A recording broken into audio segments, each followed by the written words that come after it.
नमस्कार दोस्तों, मैं हूं कृष द अर्बन नक्सल। दोस्तों, कुछ दिन पहले आपको याद होगा मैंने 2 या 3 वीडियोस बनाए जहां पर मैंने बहुत स्पष्ट तरीके से समझाया कि अगर आपने टोकन या बुकिंग अमाउंट दिया है और बिल्डर के साथ रजिस्टर्ड अग्रीमेंट नहीं किया है, यानी कि स्टैंप ड्यूटी और रजिस्ट्रेशन अमाउंट देके आपने अग्रीमेंट नहीं किया है, तो आपने बिल्डर के साथ कॉन्ट्रैक्ट नहीं किया है, यानी कि आपका सौदा जो है वो पक्का नहीं हुआ है। और इसलिए क्योंकि आपका सौदा पक्का नहीं है, कच्चा सौदा है, तो अगर आप कैंसिल करते हो तो आपका पूरा अमाउंट जो भी आपने बिल्डर को दिया था, चाहे वो टोकन हो, चाहे वो बुकिंग अमाउंट 1, बुकिंग अमाउंट 2 हो, चाहे वो बुकिंग अमाउंट से बढ़कर भी अमाउंट हो, तो वो सारा अमाउंट बिल्डर रिफंड करेगा, करना चाहिए। यही लीगल पोजीशन है, यही कायदे कानून से सपोर्टेड पोजीशन है, यानी कि रिफंड करने के सिवा बिल्डर के पास कोई भी चारा नहीं है, उसको देना चाहिए। लेकिन बिल्डर्स देते नहीं हैं, ये बात सच है। बिल्डर्स ये कहते हैं कि ये हमारी कंपनी की पॉलिसी के खिलाफ है। लोगों के दिमाग में भी ये बैठा हुआ है कि हमने अगर टर्म्स एंड कंडीशंस पे साइन किया है और हमने वो टर्म्स एंड कंडीशंस को मान लिया है, तो हम उनसे बंधे हुए हैं। और अगर उसमें ऐसे लिखा हुआ था, भले ही हमने ध्यान नहीं दिया कि वो हमारा 10% 10% फॉरफिट करने जा रहे हैं, जब्त करने जा रहे हैं, तो हमें मान लेना चाहिए। ऐसे बहुत सारे लोगों की दिमाग में बैठा हुआ है। और ये भी बैठा हुआ है कि अगर वो बिल्डर आपका अमाउंट, आपके टोकन या बुकिंग अमाउंट को लौटाता है, तो बहुत बड़ी मेहरबानी कर रहा है आपके ऊपर, यानी कि वो बहुत उपकार कर रहा है। ही इज फेवरिंग यू, नहीं तो आपको नहीं मिलेगा। तो लोग बिल्डर से टोकन या बुकिंग अमाउंट वापस पाने के लिए गिड़गिड़ाते हैं, कहते हैं कि हमारे घर में हॉस्पिटल का एक्सपेंस है, या फिर कहते हैं कि हमारी नौकरी चली गई, या फिर कहते हैं कि मेरे पिताजी को कैंसर है, वगैरह वगैरह। ये सब अप्रोचेस मैंने भी सपोर्ट किया था, मैंने भी सपोर्ट किया है लोगों से रिफंड, यानी बिल्डर से रिफंड लेने के लिए। ऐसे कई सारे मेल्स ड्राफ्ट करने में या इस तरह के अप्रोच लेने में मैंने लोगों को हेल्प किया है। लेकिन क्या ये सही है? क्या आप बिल्डर के मेहरबानी पर हो? तो उसका जवाब है बिल्कुल नहीं। आप बिल्डर की मेहरबानी पर डिपेंडेंट नहीं हो। अगर बिल्डर आपको आपका पूरा रिफंड देता है, तो वो आपके ही हक के पैसे दे रहा है, वो आपके ऊपर कोई मेहरबानी नहीं कर रहा है। ये बात आपको अपने दिमाग में उतार लेना चाहिए। फिर भी लोगों के दिमाग में एक शक रहता है हमेशा कि हमने टर्म्स एंड कंडीशंस के लिए अग्री किया है, उसका क्या? तो आज मैं उस सवाल का जवाब देने जा रहा हूं, उसकी स्पष्टीकरण करने जा रहा हूं। अगर आपने टर्म्स एंड कंडीशंस को अग्री किया है, यानी कि साइन करके कबूल किया है, एक्सेप्ट किया है, तो भी वो जो टर्म्स एंड कंडीशंस हैं, वो आपके ऊपर नेसेसरीली बंधित नहीं है। कुछ हो सकते हैं, कुछ नहीं भी हो सकते हैं। यानी कि ऐसे कुछ टर्म्स एंड कंडीशंस हो सकते हैं जो आपके ऊपर बंधित हैं, कंपलसरी हैं, आप बंधे हुए हो। कुछ और भी टर्म्स एंड कंडीशंस उसी ग्रुप में से हो सकते हैं जिससे आप बंधे हुए नहीं हो। इसका फर्क कैसे करना है? How do you differentiate? तो मैं आपको समझाता हूं। देखिए दोस्तों, टर्म्स एंड कंडीशंस का कायदे कानून से सपोर्ट होना अनिवार्य है। अगर वो टर्म्स एंड कंडीशंस कायदे कानून में नहीं बैठते हैं, तो ये टर्म्स एंड कंडीशंस पहले से ही रद्द हैं, यानी कि इंग्लिश में कहते हैं वॉइड एब इनिशियो, कानून की भाषा में कहते हैं these terms and conditions are void ab initio. Ab initio मतलब पहले से, जैसे कि एक बच्चा जन्म लेते ही अगर मरा हुआ पाया जाता है, यानी पहले से ही मरा हुआ है, तो उस तरह से ये टर्म्स एंड कंडीशंस पहले से ही मरे हुए हैं, वो जिंदा नहीं हैं, वो पहले से ही इनवैलिड हैं। तो ये वॉइड एब इनिशियो टाइप के टर्म्स एंड कंडीशंस कौन से हैं? आपने तो साइन कर दिया है, बहुत सारे टर्म्स एंड कंडीशंस थे उसके अंदर, वॉइड एब इनिशियो किसको कह सकते हैं? तो मैं आपको समझाता हूं। पहले आपको एक 2-3 एग्जाम्पल्स दूंगा। सपोज ये टर्म्स एंड बिल्डर ने अपने टर्म्स एंड कंडीशंस में लिख दिया था कि अगर आपने फ्लैट कैंसिल किया तो आप मेरे घर आके रोज सुबह मेरे जूते साफ करके जाओगे। क्या ये आपके ऊपर बंधित है? क्या आप ऐसे टर्म्स एंड कंडीशन से बंधे हुए हो? मोस्ट पीपल विल से नहीं है। अब जूते साफ करके जाओगे वाला जो कंडीशन है वो क्यों आपके ऊपर लागू नहीं होता है? वो इसलिए क्योंकि वो बेकायदेसर है। अब आप भी जानते हो कि एक सौदे में आप किसी से अपने जूते साफ नहीं करवा सकते हो।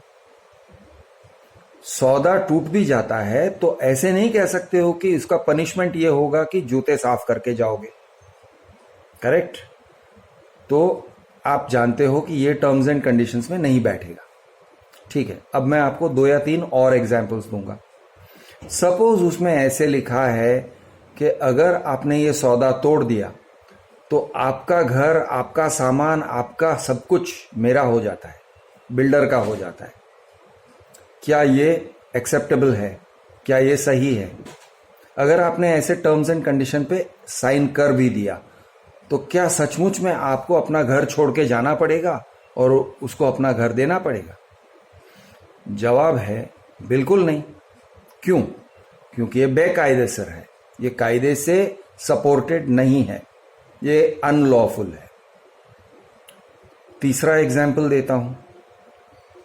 सपोज किसी ने ऐसे कह दिया कि आप अगर सौदे से निकल जाते हो तो आप मुझे हर महीने 10,000 रुपए का जुर्माना दोगे लाइफ टाइम तक। क्या ये सपोर्टेड है? अगेन शायद कुछ लोग कंफ्यूज हो जाएंगे, लेकिन ज्यादातर लोग कहेंगे नहीं, ऐसे कैसे हो सकता है। तो एग्जैक्टली वही मैं कह रहा हूं, ऐसे कैसे हो सकता है? ये कानून में सपोर्टेड नहीं है। इस टाइप के टर्म्स एंड कंडीशंस आपके ऊपर डालना बनता नहीं है कानून में, ये बेकायदेसर है। अब सेम वे उसी तरह से मैं आपको समझा रहा हूं। बिल्डर्स इस टाइप के अग्रीमेंट में या अपने इसमें एप्लीकेशन फॉर्म में, बुकिंग फॉर्म में क्लॉजेस डाल देते हैं कि अगर आपने सौदा तोड़ दिया तो आपके सारे पैसे वो हमारे हो जाएंगे, अग्रीमेंट से पहले या फिर अग्रीमेंट के बाद। कुछ बहुत सारे बिल्डर्स इस तरह से कहते भी हैं और करते भी हैं कि अगर आपने उनके साथ अग्रीमेंट तोड़ दिया, आपके ऊपर अग्रीमेंट का ये बंधन था कि आप उनको जब डिमांड होगा कंस्ट्रक्शन लिंक प्लान के हिसाब से आप पेमेंट करोगे। अब आपने अगर पेमेंट नहीं किया, एक पेमेंट नहीं किया, 2 पेमेंट नहीं किया, तो वो कहते हैं कि तीसरा पेमेंट अगर आपने नहीं किया तो वो पूरा अमाउंट जब्त कर लेंगे और आपका फ्लैट कैंसिल कर देंगे और आपका जो अग्रीमेंट है वो यूनिलैटरली, यानी कि अपने आप से, बिना आपसे पूछे कैंसिल कर देंगे। क्या ऐसे हो सकता है? तो जवाब है बिल्कुल नहीं हो सकता है, बिल्कुल नहीं हो सकता है। ये अनफेयर टर्म्स एंड कंडीशन है, ये बेकायदेसर है। लेकिन आप कहोगे लेकिन मैंने तो अग्रीमेंट तोड़ दिया। अब मैं अग्रीमेंट के बाद की भी बात कर रहा हूं, ध्यान रखिए। अग्रीमेंट करने के बाद की बात कर रहा हूं। अग्रीमेंट करने के पहले की बात मैंने पहले करी थी कि जो अमाउंट दिया हुआ है, जो टोकन है, जो बुकिंग अमाउंट है, अगर अग्रीमेंट नहीं हुआ है तो रिफंड करना अनिवार्य है। वो आपका अधिकार है, आपका हक है। अब मैं अग्रीमेंट के बाद की भी बात करने जा रहा हूं। अग्रीमेंट के बाद अगर आपने किसी को 50 लाख, 60 लाख, 70 लाख दे दिए और उसके बाद अग्रीमेंट कैंसिल हो जाता है, तो क्या बिल्डर ऐसे कह सकता है कि चलो हटो, अब कुछ नहीं है, अब कोई हिसाब किताब नहीं होगा? आपने अग्रीमेंट में साइन कर दिया था, एग्रीमेंट में मैंने लिखा था कि मैं कैंसिल कर दूंगा। या क्या बिल्डर ऐसे कह सकता है कि अग्रीमेंट में जो आपने जो अमाउंट दिया हुआ है उसमें से मैं इतना % काट के दूंगा यूनिलैटरली? यानी ये अग्रीमेंट के अंदर लिखा हुआ है कि मैं 10%, 20% काट के देता हूं। क्या ये ऐसे कह सकता है और क्या ऐसा अग्रीमेंट बन सकता है और क्या ऐसा एग्रीमेंट से आप बंधे हुए हो? तो जवाब है नहीं। नहीं क्यों? क्योंकि ये भी बेकायदेसर है। ये बेकायदेसर क्यों है? तो सिंपल जवाब ये है कि ये एक डोमिनेंट पोजीशन से बनाया हुआ अग्रीमेंट है। ये अग्रीमेंट ऐसा अग्रीमेंट है, एक तो वन साइडेड अग्रीमेंट हम कहते हैं। वन साइडेड अग्रीमेंट क्या होता है? जिसमें हर चीज बिल्डर के फेवर में है और आपके फेवर में नहीं है। अगर बिल्डर फ्लैट डिलीवर करने में फेल हो जाता है, पोजीशन डेट तक वो फ्लैट नहीं देता है, तो क्या उसके अंदर ऐसा कोई टर्म है या टर्म्स एंड कंडीशंस है कि बिल्डर का जो बंगलो है या उसकी पर्सनल व्हीकल्स है, उसकी गाड़ी है या उसका ऑफिस है, वो आपका हो जाएगा और आप उसके ऑफिस को अपने ऑफिस की तरह यूज करोगे और उसके कार को लेकर जाओगे, टोइंग करके उठा लोगे या ड्राइवर भेज के उठा लोगे? ऐसे कोई कंडीशंस हैं? नहीं है ना। सेम वे आपकी पर्सनल संपत्ति जो बिल्डर के पास है, आपकी पर्सनल संपत्ति आपकी है, उसकी कैसे हो गई? आपने दिया था फ्लैट के तरफ। हाँ, वो फ्लैट शायद कैंसिल कर सकता है, वो आपके साथ अग्रीमेंट शायद कैंसिल कर सकता है, लेकिन आपके पैसे जब्त करने के, लाखों रुपए जब्त करने की अथॉरिटी आई कहां से भाई? ये अथॉरिटी, ये हक, ये अधिकार उसके पास कौन से कानून ने दिया है? उसने तो कहीं बताया नहीं है। क्योंकि अगर ऐसा अधिकार ये कहना है, यूज करना है, ऐसा एक राइट अज्यूम करना है, तो उसके लिए पूरा कायदे कानून के ढांचे से कंस्ट्रक्ट करना होगा कि ये मेरा अधिकार है और कायदे कानून के ढांचे में बैठ रहा है। और ये कायदे कानून के ढांचे में बैठी हुई चीज को प्रूव करने की ताकत रखता हूं। अगर कोर्ट में किसी ने चैलेंज किया तो मैं कहूंगा कि ये कायदा है, ये कायदा है, ऐसे करके मैं 2, 3, 4, 5 कायदे, लॉ के सेक्शंस गिना सकता हूं, जिससे मैं कह सकता हूं कि आपके पैसे मेरे हो जाते हैं। ऐसा है? बिल्कुल नहीं है, ऐसा कुछ भी नहीं है। दूसरी बात, ये रेसिप्रोकल नहीं है। बिल्डर आपको पनिश कर सकता है अगर आपने पैसे नहीं दिए। आप बिल्डर को पनिश कर सकते हो क्या अगर उसने फ्लैट नहीं दिए, अगर उसने पोजीशन डेट पे फ्लैट डिलीवर नहीं किया, या पोजीशन डेट को छोड़ दो, अगर फ्लैट उसने डिलीवर ही नहीं किया, अगर बिल्डर का प्रोजेक्ट फेल हो गया, उसने प्रोजेक्ट कंप्लीट नहीं किया, उसको आप कौन सी सजा दे सकते हो अग्रीमेंट के मुताबिक? क्या आप उसका घर ऑक्यूपाई कर सकते हो, उसकी गाड़ी बेच सकते हो? नहीं, ऐसा कुछ भी नहीं लिखा है। तो इसका मतलब ये वन साइडेड कॉन्ट्रैक्ट है। करेक्ट? वन साइडेड कॉन्ट्रैक्ट वैसे ही वॉइड एब इनिशियो हो जाते हैं। टर्म्स एंड कंडीशंस को साबित करना पड़ता है कोर्ट में। अगर आप वो टर्म्स एंड कंडीशंस को चैलेंज करोगे और कहोगे हाँ इसने मुझसे साइन करवाया लेकिन ये अनफेयर टर्म्स एंड कंडीशंस है, ये उसके डोमिनेंट पोजीशन मतलब उसका जो हाथ वो मजबूत है और आपका हाथ कमजोर है, और उसका फायदा लेते हुए उसने ये टर्म्स एंड कंडीशंस हमारे ऊपर थोपा है, चाहे वो अग्रीमेंट में हो चाहे वो एप्लीकेशन फॉर्म में हो। आप ये साबित कर सकते हो कि उसने डोमिनेंट पोजीशन का दुरुपयोग किया है, तो आप जीत सकते हो। लेकिन इसके लिए क्या कोर्ट में जाना जरूरी है?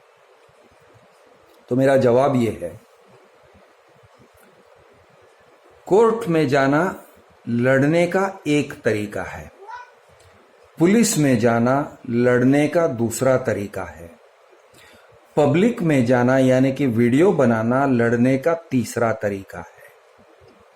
कोर्ट में बिल्डर के पास बहुत सारे बड़े बड़े वकील होते हैं, ये जो लाखों रुपए एक एक तारीख के लेते हैं। आपके पास वैसी ताकत नहीं है। पुलिस तो बिल्डर पे एफआईआर लिखेगी तो बहुत बड़ी बात है, बहुत बड़ी मेहरबानी है, और आगे चल के उनके ऊपर कार्रवाई करेंगे या नहीं बहुत डाउट रहता है। आप जानते हो, क्योंकि पुलिस स्टेशंस में बिल्डर के यहाँ से पैकेट पहुंचते हैं, ये एक आम बात है, आम नागरिक जानता है। तो सवाल रहता है, पब्लिक में जाने से बिल्डर को तकलीफ होती है क्योंकि वो अपने फ्लैट्स मार्केट नहीं कर सकता। क्यों? क्योंकि सबको पता चल जाता है कि ये बिल्डर जो है वो आपको एक्सप्लॉइट कर रहा है, वो लोगों का शोषण कर रहा है, फ्लैट बायर से पैसे ले रहा है और बदले में कुछ भी नहीं दे रहा है। जब पब्लिक को ये पता चलता है तो वो पब्लिक ऐसे बिल्डर के पास जाना बंद कर देती है या कम कर देते हैं, कम लोग जाते हैं, उनका विश्वास हिल जाता है। अब दोस्तों, विश्वास का हिलना जरूरी है या नहीं है? अगर बिल्डर गलत काम कर रहे हैं, गलत काम करके पैसे कमा रहे हैं, तो पब्लिक का कॉन्फिडेंस का हिलना बनता है या नहीं? आप मुझे बताइए। बिल्कुल बनता है। अगर कोई पब्लिक का शोषण करता है, पब्लिक के साथ अनफेयर डीलिंग करता है, तो उसके पास मत जाओ। क्लियर मैसेज है। ये मैसेज देना बनता है या नहीं? अगर आपके पैसे बिल्डर ने ले लिया है तो ये मैसेज देना तो बनता है। इसीलिए वीडियो बनाकर बिल्डर के साथ लड़ना बनता है। आप कानून के थ्रू भी जाइए, कोर्ट के पास भी जाइए, पुलिस के पास भी जाइए और वीडियो भी बनाइए। अपनी जो स्टोरी है पब्लिक के पास पहुंचना चाहिए।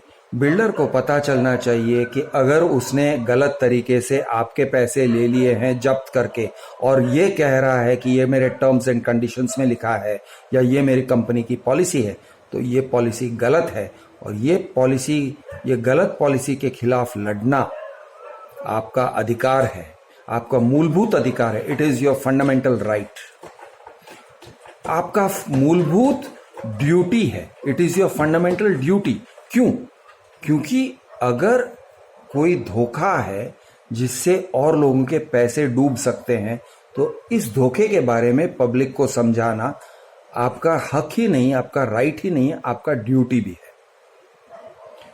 तो दोस्तों, टर्म्स एंड कंडीशंस, दोबारा मैं कहता हूं, टर्म्स एंड कंडीशंस आपके ऊपर एप्लीकेबल होते हैं बट नॉट नेसेसरीली। आपने साइन कर भी दिया हो तो भी वो एप्लीकेबल होते हैं बट नॉट नेसेसरीली। हर एक टर्म एंड कंडीशन आपके ऊपर एप्लीकेबल नहीं होता है।